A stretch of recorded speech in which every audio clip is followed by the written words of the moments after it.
So,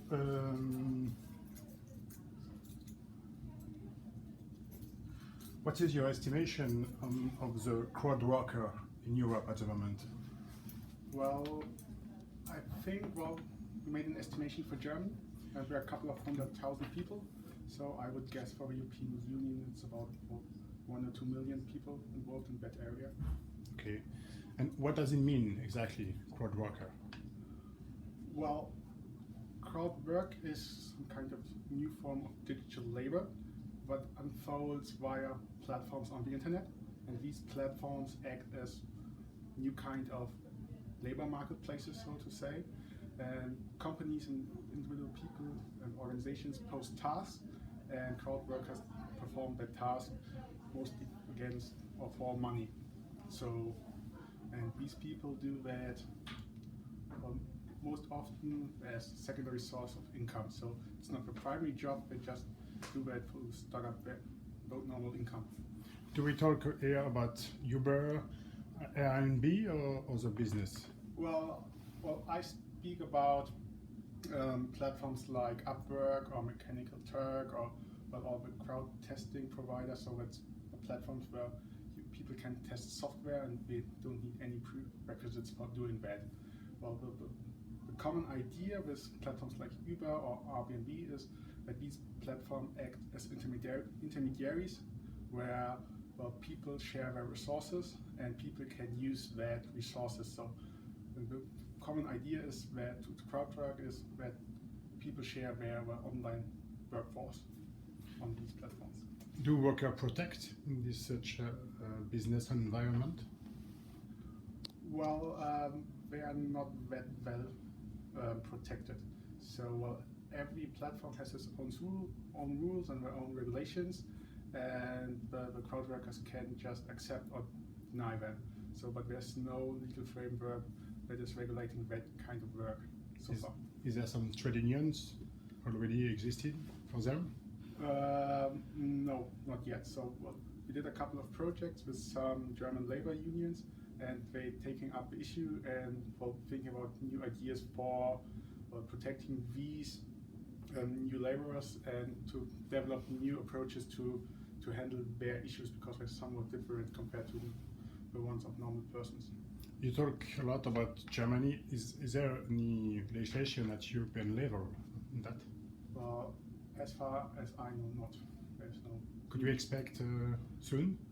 Well, I'm not that informed about the digital agenda, to be honest, but I don't think that quite soon will a common legal framework for that, because the market and the different facets of crowd work and the sharing economy are so broad and so diverse that I think it's really hard to capture that in one big law that's regulating that area.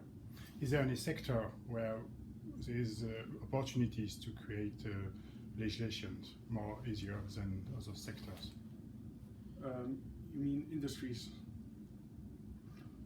Well, I don't think that there's any sector that's perfectly suited for that. I think it's more a global issue. But I see that the IT industry, software development, software testing, and relating issues, where is crowd work most prevalent compared to other industries. So this may be the first mover industry, and if I would be a policymaker, I would start with that industry, because I would say that many problems that you solve there can be adapted, or the solutions can be adapted to other sectors and other areas. Could you list the main problem and at the same time the main advantage for these workers? Well, the single biggest advantage for crowd workers is that this accessibility of work. You just go to a platform, you register, and then you can start working. But you have work at your fingertips. And I think that's the biggest advantage of this kind of work.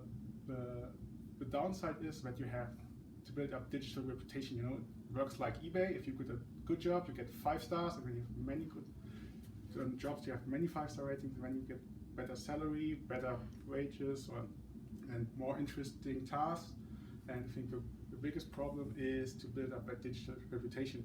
And I think this is a very stiff problem, because the crowd workers are bound to one platform. If you have a very good profile on one platform, you cannot transfer that to another platform. You start from scratch, and so you have to do all the small tasks with little payment and stuff like that. And beyond of that, the thing is very much to do to prevent digital sweatshops where people work for a couple of cents hours and so. But does it mean that the salary are high for the best people there and the other are not getting a good salary, or you could win your life? Well, we spoke to many persons who earn about 5,000 euros and more on these platforms, so they can live very, very comfortable from the money they earn on their platforms. But I think for the majority, it's more like a part-time job where they earn a couple of €100 per month. Okay. Thank you very much. Okay. Yeah, I hope this great. was